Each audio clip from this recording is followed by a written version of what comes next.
Smart study Bangla চ্যানেলে চঞ্চল ঘোষের শতকরার chapter 1-এর 11 থেকে 20 পর্যন্ত যে অঙ্কগুলো আজকে তোমাদের সাথে সলভ করব। অঙ্কগুলো খুবই অল্প সময়ে এবং খুবই ইজিভাবে সলভ করব। তো প্রথমের অঙ্কটা দেখো, প্রথমের অঙ্কটা কি বলেছে, জলকে বরফে পরিণত করলে 10% আয়তনে বাড়ে। আমি যদি এখানে ধরে নিতে পারি জলকে যদি 100% ধরি আর বরফকে 10% যেহেতু আয়তনে বাড়ে, তাহলে আমি বরফকে 110 করে নিতে পারি। 11 দাগের অঙ্কটা দেখো, জলকে বরফে পরিণত করলে আমি এখানে এক ধারে লিখব জল, এখানে লিখব বরফ। জল আগে ছিল 100%, এখন সেটা হয়ে গেছে জলটাকে আমি বরফে কনভার্ট করেছি বা পরিণত করেছি, তার জন্য এটা 10% বেড়ে গিয়ে কী হয়ে গেছে, 110%। আচ্ছা, বলছে বরফ, এই যে বরফ গলে জলে পরিণত হলে, এটা গলে আবার যদি জলে পরিণত হয়ে যায়, তাহলে এই যে ডিস্টেন্সটা কত রয়েছে, 10, 10। আর এই যে বরফ গলে জল হলে আয়তনে কত কমে, তাহলে বরফ তো ছিল 110। ঠিক আছে, এইভাবে জাস্ট অঙ্কটা করে ফেলো, একদম সহজভাবে কাটাকুটি করলে 100/11 আসবে। এটাকে ভাগ করে দেওয়া হোক,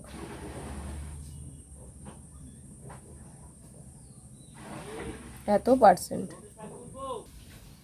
আচ্ছা, পরের অঙ্কটা দেখো কি বলেছে, 12 দাগের অঙ্কটা দেখো, কোনো সংখ্যা 60%, 30 হলে সংখ্যাটি কত? কোনো সংখ্যাটা যদি আমরা এখানে এক্স ধরে নিই, এক্সের 60%/100 সমান, এটা সমানই বলে দিয়েছে 30, তাহলে সংখ্যাটি কত? এই যে এক্স সংখ্যাটি কত সেটা জানতে চেয়েছে। তো এই অঙ্কটা খুব সহজভাবে আমরা সলভ করব। তাহলে কাটাকুটি করে দাও, এখানে 0 কেটে দিলাম, 6 5 30, আর এখানে কেউ নেই মানে এখানে 1 ধরে নিতে হয়, আর এই কোনাকুনি গুণ হয়, তাহলে এখানে 10 আর 5 কত হবে, 50। এক্স সমান 50 হচ্ছে অ্যান্সার। চলো পরের কোয়েশ্চেনটা দেখো, একইভাবে পরের কোয়েশ্চেনটা দিয়েছে, একদম সহজ। তবে হ্যাঁ, এই কোয়েশ্চেনটা একদম যারা বেসিক আছো, যারা নতুন সবে কম্পিটিটিভ পড়াশোনা শুরু করেছো, তাদের পক্ষে একটু হয়তো অসুবিধা হবে যখন এই যে এইটা পূর্ণ সংখ্যায় দিয়ে দেবে। এই পূর্ণ সংখ্যাটা আমরা ভেঙে নেব। কি বলেছে, কোনো সংখ্যার 26.2/3%, এই যে 26.2/3%টাকে যদি আমরা ভেঙে নিই, তাহলে কি হবে, এটার সাথে এটা সবসময় গুণ হয়ে থাকে, তাহলে 3 গুণ 26। এখানে কোনো সংখ্যা নেই মানে কি আছে, যোগ আছে। যদি বিয়োগ থাকতো আমরা বিয়োগ করতাম, কোনো সংখ্যা নেই মানে আমরা এখানটা ধরে নেবো এখানটা যোগ রয়েছে, তাই যোগ, আর এই 2টা উপরে বসাবো, 3 নিচে বসাবো, তাহলে এটা হয়ে যাবে 26 3 78 আর 2 80, 80/3%। এইটা সমানই 164 বলে দিয়েছে, তাহলে আমরা এখানে লিখতে পারি 80 সমান 3%, অথবা 80/300 সমান 164। কাটাকুটি করো, 2 4 8, 2 15, 30, 4 4 16, 4 1 4। তাহলে এক্স এর মান কত হয়, 41 × 15। এটাকে গুণ করে দিই, কত আসবে এটা গুণ করলে,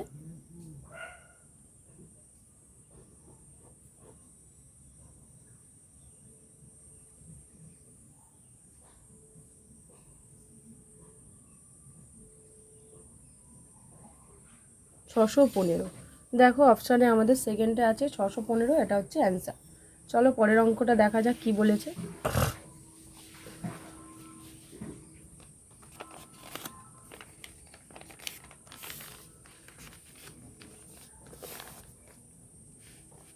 14 দাগের অঙ্কটা দেখো, 14 দাগের অঙ্কটা একদম সহজ। প্রথমত কথা, 1 টন কত শতাংশ, 1 কুইন্টাল 25 কিলোগ্রাম। 1 টনের কত শতাংশ, 1 টন মানে কত, 1 টন মানে 1000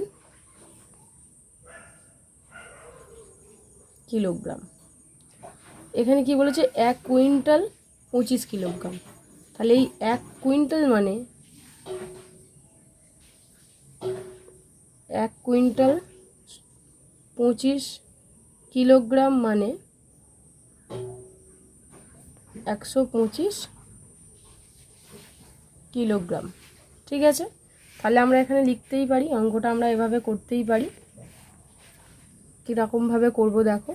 এই যে 1 কুইন্টাল 25 কিলোগ্রাম সমান 125 কিলোগ্রামটা আমরা উপরে লিখব, আর এই যে 1000 কিলোগ্রাম এখানে লিখব। যেহেতু এটা শতাংশ নিয়ে যাব তাই শতাংশের জন্য 100 গুণ করে দেবো। ব্যাস, কাটাকুটি করে ফেলো, 2 শূন্য 2 শূন্য, তাহলে এটা অ্যান্সার আসবে 12.5। ভাগ করে নাও একদম, যেহেতু নিচে একটা শূন্য আছে এখানটা পয়েন্ট দিয়ে দিলেই হয়ে যাবে। 12.5 বা 12.5%, এটা হচ্ছে অ্যান্সার। চলো পরের অঙ্কটা দেখা যাক। পরের অঙ্কটা কি বলেছে।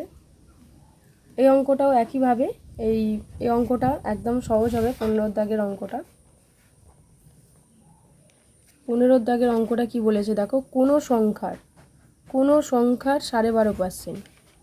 কোনো সংখ্যা মানে সংখ্যাটা আমরা জানি না কোন সংখ্যা বলছে, তাহলে আমরা 12.5%টাকে আগে কি করব, 12 দুগুণে 24 আর 1 25/2%, অথবা আমরা এটা লিখতে পারি 25/200, কাটাকুটি করো 1/8।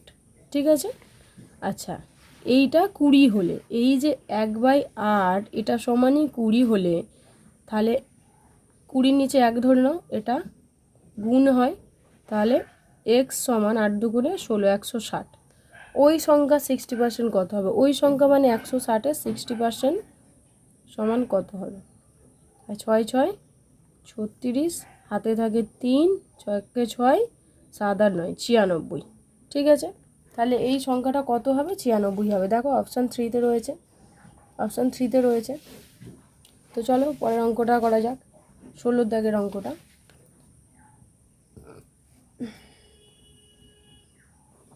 16 অঙ্কটা কি বলছে, কোনো সংখ্যার 35%। কোনো সংখ্যা মানে আমরা জানি না, তাই x ধরে 35% বসিয়ে দিলাম।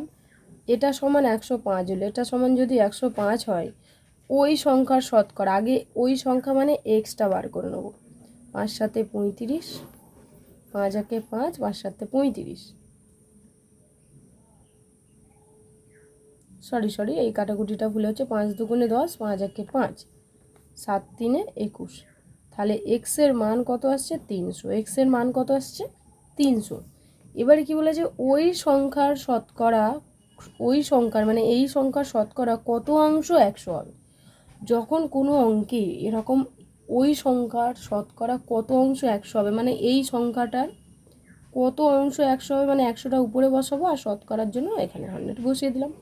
চলো কাটাকুটি করো, তাহলে 100/3, 100/3, যেহেতু 100টা উপরে রয়েছে আর 3টা নিচে রয়েছে, তাহলে এটাকে জাস্ট ভাগ করে দাও, ভাগ করে দিলে এটার অ্যান্সার বেরিয়ে যাবে।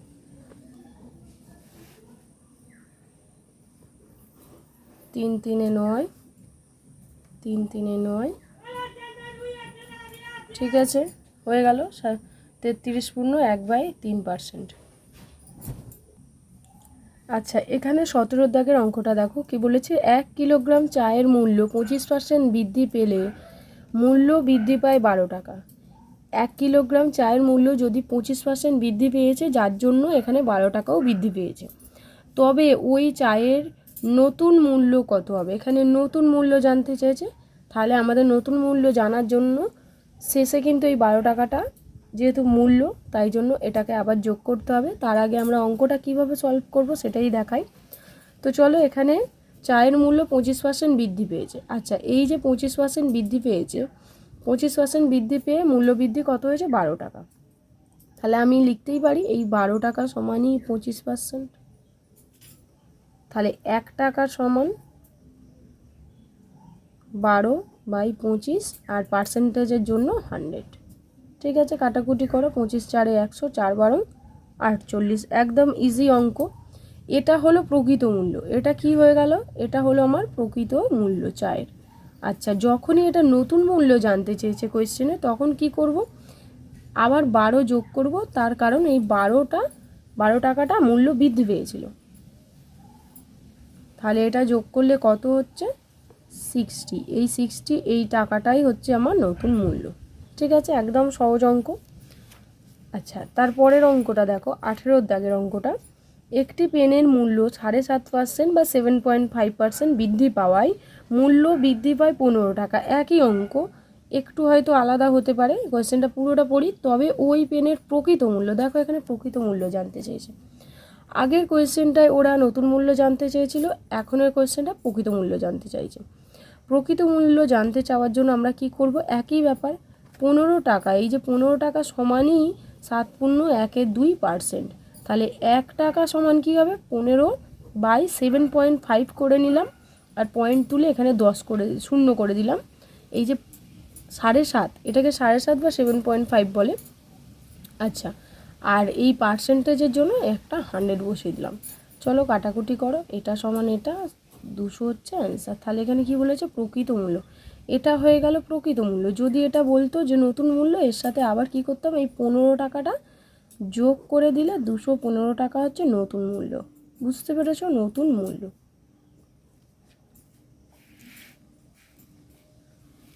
চলো পরের অঙ্কটা দেখা যাক কি বলেছে। পরের অঙ্কটা বলেছে একটি পাত্রে দুধের পরিমাণ 15%, অন্য পাত্রে দুধের পরিমাণ 5%।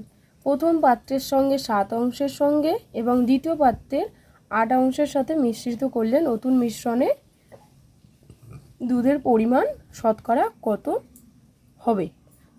আচ্ছা, এখানে তাহলে কি বলছে, 19-এর দাগের অঙ্কটা কি বলেছে, দুটি পাত্র রয়েছে, এখানে একটি পাত্র রয়েছে, এখানে একটি পাত্র রয়েছে। এই পাত্রে রয়েছে 15% আর এই পাত্রে রয়েছে 5%। তাহলে কি বলেছে, এখানে দেখো প্রথম পাত্রের 7 অংশের সঙ্গে, এই যে অংশের মানে কি, 7-এর সাথে গুণ রয়েছে, দ্বিতীয় পাত্রের 8 অংশের সাথে মিশ্রিত করলাম, মিশ্রিত করলে নতুন মিশ্রণ, মিশ্রিত করলাম মানে কি, যোগ করলাম নতুন মিশ্রণে দুধের শতকরা।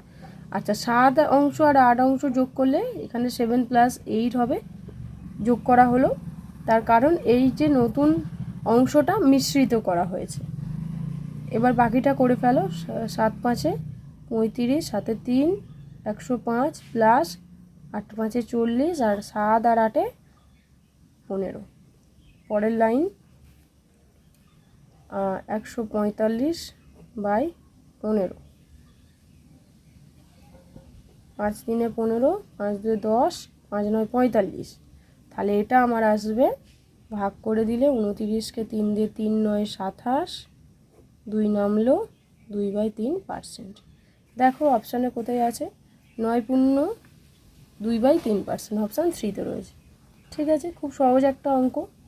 আচ্ছা, পরের অঙ্কটা দেখো কি বলেছে, 20-এর দাগের অঙ্কটা। 20-এর দাগের অঙ্কটা কি বলেছে, পারিশ্রমিক, 20-এর দাগের অঙ্কটা কি বলেছে দেখো, পারিশ্রমিক 25% বৃদ্ধি পাওয়ায় এক ব্যক্তির বর্তমান পারিশ্রমিক 25 টাকা। আচ্ছা, বৃদ্ধির পূর্বে, এখানে কোয়েশ্চেনটা এই কোয়েশ্চেনের সাথে এর আগে একটা কোয়েশ্চেনের একটু তফাৎ রয়েছে। এখানে কি বলেছে, বৃদ্ধি পাওয়ার আগে বা পূর্বে ওই ব্যক্তির পারিশ্রমিক কত ছিল। তাহলে প্রথমে কি বলছে, পারিশ্রমিক 25% বৃদ্ধি পাওয়ায়, এই যে 25% বৃদ্ধি পেয়েছে, বৃদ্ধি পাওয়া এক ব্যক্তির বর্তমান পারিশ্রমিক 25 টাকা। ঠিক আছে, তাহলে 25 টাকা, যে এটা সমান 25% বৃদ্ধি পেয়েছে মানে 125, 1 সমান 25/125 ইন্টু 100, 25 5-এ 5 20 100। তাহলে এটা অ্যান্সার কত হবে, 20 টাকা। একদম একটা সহজ অঙ্ক, কিন্তু বুঝে বুঝে করতে হবে। অঙ্কটার মধ্যে অনেক কিছু বোঝার আছে। কি বলেছে অঙ্কটা ভালো করে একবার বুঝে নাও। পারিশ্রমিক 25% বৃদ্ধি পাওয়ায় আগে ছিল 100%, এখন হয়ে গেছে 25% বৃদ্ধি পেয়েছে মানে 125। ঠিক আছে, পারিশ্রমিক 25 টাকা, এই যে পার্সেন্টেজ বৃদ্ধির জন্য ব্যক্তির বর্তমান পারিশ্রমিক 25 টাকা, বর্তমান পারিশ্রমিক। ঠিক আছে, কিন্তু আগের অঙ্কটায় কি বলেছিল দেখো, এই যে এই অঙ্কটায় কি বলেছে, বৃদ্ধি পেলে মূল্য বৃদ্ধি পায় 12 টাকা, এটা মূল্য বৃদ্ধি পাচ্ছে 12 টাকা। কিন্তু এই ক্ষেত্রে অঙ্কটা কি বলেছে দেখো, বলছে যে বর্তমান পারিশ্রমিক 25 টাকা, তাহলে তার বর্তমান পারিশ্রমিকটা 25 টাকাই রয়েছে। ঠিক আছে, বর্তমান পারিশ্রমিক কত, 25 টাকা, আগে কত জানার দরকার নেই, 25 টাকা। তাহলে এই 25 সমানই 125, 25 সমান 125, তাহলে জাস্ট লিখে দাও 25/125, পার্সেন্টেজের জন্য 100 সমান 20 টাকা। ঠিক আছে, একদম একটা সহজ অঙ্ক, খুব সহজেই এই অঙ্কগুলো করা যায়। এই অঙ্কগুলোই পরীক্ষার খাতায় যেমন আমাদের WBP, NTPC, group D, KP এই সমস্ত পরীক্ষায় আসে, গ্রাম পঞ্চায়েতের পরীক্ষায় আসবে। তো ভালোভাবে প্র্যাকটিস করো। প্র্যাকটিস করলে আশা করি যে কোনো অঙ্ক প্রথম 2-3 বার আটকাতে পারে, অঙ্কটা খুব কঠিন মনে হতে পারে, কিন্তু বারবার অঙ্ক প্র্যাকটিস করার ফলে তখন আর কিছুই মনে হবে না, তখন মনে হবে যে কোনো অঙ্ক দেখলে যে অঙ্কটা পারা সম্ভব। তো চলো আজকে এখানেই শেষ করলাম।